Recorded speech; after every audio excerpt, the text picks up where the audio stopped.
তো বিসমিল্লাহির রহমানির রহিম। আজকে ইউরোপিয়ান ইউনিয়নের অ্যাম্বাসেডর আসছিল সৌজন্য সাক্ষাৎ এবং বর্তমান বাংলাদেশের সার্বিক রাজনৈতিক, অর্থনৈতিক,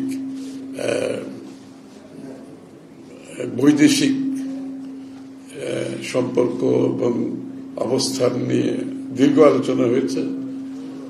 রাজনীতির ক্ষেত্রে যেটা, সেটা তো স্বাভাবিকভাবে আপনারা বুঝতেই পারছেন, এটা তো নির্বাচন এবং এই যে আমাদের সংস্কারের ব্যাপারে, যেখানে সংস্কার কমিশনগুলোর সবকিছুর একটা ঐক্যমত সৃষ্টির যে প্রচেষ্টা চলছে, এইগুলো নিয়ে আলোচনা হয়েছে এবং এই ব্যাপারে যেটা সবসময় আমরা বলে আসছি এবং আমার মনে হয় এই ব্যাপারে কারোর দ্বিমত আছে আমরা মনে করি না। যারা গণতন্ত্রে বিশ্বাস করে তাদের দ্বিমত থাকার কথা না, যে যেই সব জায়গায় ঐক্যমত হবে সেগুলো আমরা ক্যারি ফরওয়ার্ড করব, এগিয়ে নিয়ে যাব। আর যেখানে ঐক্যমত হবে না, সেটা সাংবিধানিক হোক, নির্বাচনী হোক, অন্য যে কোনো বিষয় হোক, সেটা আগামী নির্বাচনে প্রত্যেকটি দলের অধিকার আছে। তারপর জনগণের কাছে নিয়ে যাবে এবং জনগণের সামনে উপস্থাপন করবে। জনগণের মতামত নিয়ে সংসদে এসে আলোচনা হবে, তর্ক হবে, বিতর্ক হবে এবং পাশ হবে। এগুলো সব পরিবর্তনের কথা বলছি, আমরা সব সংস্কারের কথা বলছি। তো সুতরাং সেই দিক থেকে সে আলোচনাটা ওইভাবেই হয়েছে মোটামুটি। নির্বাচনের ব্যাপারে স্বভাবতই দেশের বাইরে সকলের মধ্যে যে একটা কাজ করছে যে নির্বাচন কবে হবে, কবে গণতান্ত্রিক অর্ডার দেশে ফিরে আসবে। বর্তমানে তো দেশে গণতান্ত্রিক একটা সরকার আছে, কোনো অসুবিধা নেই। আমাদের সকলের গণতান্ত্রিক অর্ডার যেটার জন্য, সেটা তো এখনো ফিরে আসেনি। তো সেটা না আসলে তো একটা জনগণ সমর্থিত একটি সরকার ব্যতীত কোনো অ্যাডমিনিস্ট্রেশন সেটাকে সাপোর্ট দিয়ে, পুলিশ সাপোর্ট দিয়ে চালানো যায় না। সেটা তো আমরা এখনই লক্ষ্য করছি। তো এই জন্য সবাই মনে করে একটা জনগণের সমর্থিত একটি সরকার, সংসদ, যেটা জনগণের কাছে দায়বদ্ধ থাকবে, সেটা যত তাড়াতাড়ি সম্ভব হলে দেশের অনেকগুলো সমস্যার সমাধান হয়ে যায় এবং একটা পলিটিক্যাল ওয়েট ছাড়া অনেকগুলো বিষয় সম্মুখীন হচ্ছে, কিন্তু সমাধান করা কঠিন। এই জন্য এই বিষয়টা গুরুত্ব দেওয়া হয়েছে আলোচনায়। আর বৈদেশিক সম্পর্কের ক্ষেত্রে আমাদের সাথে ইউর যে বিষয়গুলো আছে, যে আমাদের ইউ কিন্তু আমাদের সবচেয়ে বড় রপ্তানির ডেস্টিনেশন, ইউরোপিয়ান ইউনিয়ন।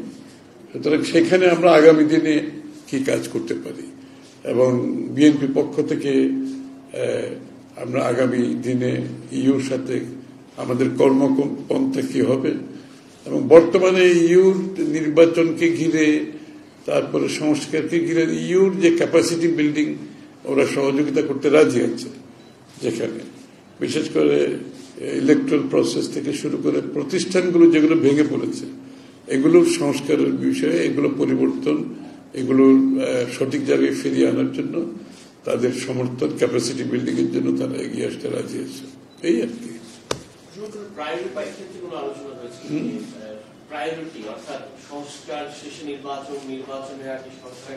হ্যাঁ, এটা নির্বাচন আগে পরের বিষয়টা কোনো গুরুত্বপূর্ণ না। গুরুত্বপূর্ণ যে কোটিতে আমরা ঐক্যমত হব, সেই কোটি বাস্তবায়ন করতে হবে।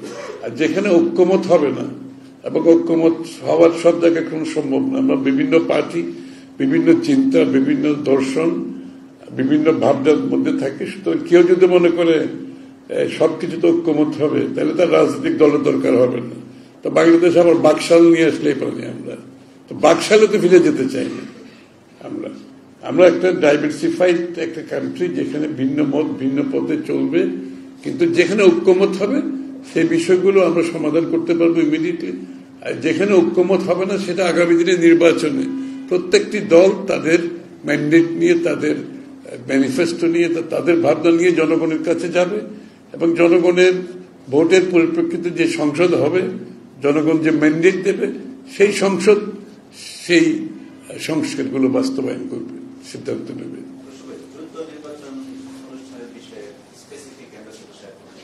না, এটাই তো ডিসেম্বর সম্বন্ধে এখন তো সবাই ধরে নিয়েছে ডিসেম্বরের পরে যাওয়ার কোনো সুযোগ নেই। আসলে অলরেডি অনেকের মধ্যে ডিসেম্বর অনেক দেরিতে, কিন্তু তারপরও ডিসেম্বর কাট অফ টাইম হিসাবে ধরে নিয়েছে এবং সবাই ধারণা ডিসেম্বরের মধ্যে নির্বাচন হলে আমরা সঠিক পথে থাকবো। গণতান্ত্রিক অর্ডারটা ফিরিয়ে আনা খুবই গুরুত্বপূর্ণ, সবচেয়ে বেশি গুরুত্বপূর্ণ, যেখানে জনগণের মালিকানা ফিরিয়ে দেওয়ার জন্য আমরা 15-16 বছর যুদ্ধ করেছি।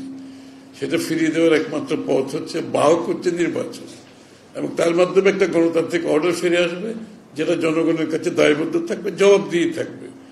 সেটাই তো আমাদের প্রত্যাশা ছিল। সেটা সেই প্রত্যাশা পূরণে যত তাড়াতাড়ি সম্ভব latest December cut off time হিসাবে ধরে নেওয়া হয়েছে। না, এই তো আলোচনা হয়েছে আর কি। আমি তো সবাই তো নির্বাচন চাই এবং সবাই তো একটা নির্বাচিত সরকারের সাথে কাজ করা চায়। ওদের জন্য, সকলের জন্য সুযোগ সুবিধা হচ্ছে একটা নির্বাচিত সরকারের সাথে কাজ করা।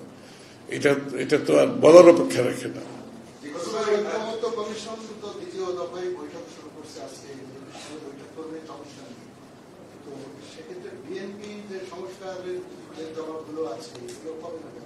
রোববারে জমা দেবে।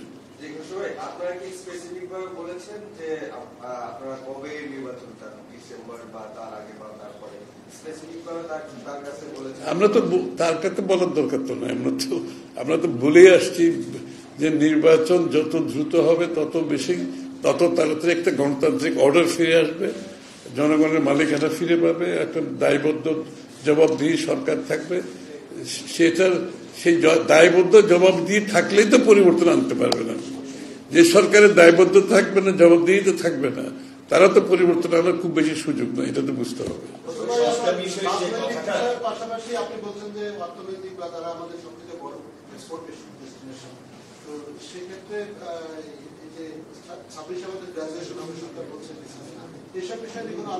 হ্যাঁ, এখানে আলোচনা হয়েছে বিশেষ করে লেবার রাইটস এর ইস্যুটা আর পরিবেশ, ক্লাইমেটের বিষয়টা আছে। এগুলোতে আমাদেরকে মনোযোগী হতে হবে এবং এগুলোতে যদি আমরা প্রপারলি সমাধান করতে পারি, আগামী দিনে গ্রাজুয়েশনের এবং জিএসপি প্লাসের যে ইস্যুটা আছে সেটার সমাধান করা সহজ হবে। না, যে প্রাতিষ্ঠানিক যে সমস্ত জায়গায় এক্সপার্টিস দরকার আছে না বিভিন্ন বিষয়ে, তারা সহযোগিতা করতে চায় এই ব্যাপারে।